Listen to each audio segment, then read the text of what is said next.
இப்போது வருகிற பிரச்சனைகள் ஒன்றின் பின் ஒன்றாக பார்க்கின்ற போது திமுகவில் மட்டும் குடும்ப அரசியல் அல்ல, இன்று இவருடைய அரசியலிலும் மகன், மைத்துனர், மாப்பிள்ளை போன்றவர் தலையீடுகள் இருக்கிறது என்பது நாடறிந்த உண்மை.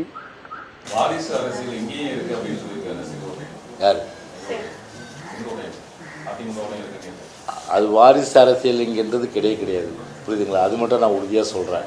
ஆனால் அதே நேரத்தில் பார்த்தீங்கன்னா பொதுவாக பார்த்தீங்கன்னா ஒரு குற்றச்சாட்டு சொல்லுவாங்க. அது குற்றச்சாட்டு சொல்கிறதுனால பொதுச்செயலாளர் அதுக்கு விளக்கம் கொடுப்பார், ஒன்றும் கவலைப்படுறதில்லை. செங்கோட்டையன் யாருடைய தூண்டுதல் இப்படி செயல்படுறாரு சார்? திமுகவா இல்லை பாஜக பின்னாடி இருந்து இயக்குறதுன்னு சொல்லி சொல்றாங்க. அவர் அடிக்கடியாக டெல்லி போயிட்டு முக்கிய தலைவர்களை சந்திச்சுட்டு வராரு. டெல்லி கொடுக்குற இன்ஸ்ட்ரக்ஷன்ல தான் செங்கோட்டையன் செயல்படுறாரு. அவரை பார்க்கும்போது நீங்களே கேள்வி கேளுங்க, அவரே சொல்லுவார் அதுக்கு யாரோட தூண்டுதல் நீங்கள் பண்ணுறீங்கன்ட்டுன்னு.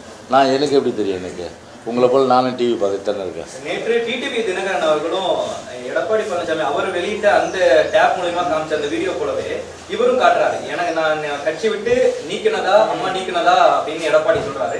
மீண்டும் எனக்கு ஆதரவா அவர் தானே பிரச்சனை பண்ணாரு அப்படின்ற மாதிரியான ஆதாரங்கள்லாம் அவர் சொல்றாரு. இது எப்படி பார்க்கணும்? பழச பேசி பிரயோஜனம் இல்லை. நடக்க போகிறத பாருங்க, விடுங்க. பிளே ஸ்டோர் மற்றும் ஆப் ஸ்டோரில் இருந்து பாலிமர் செயலியை QR கோடு மூலம் பதிவிறக்கம் செய்யுங்கள். செய்திகளை உடனுக்குடன் பெறுங்கள்.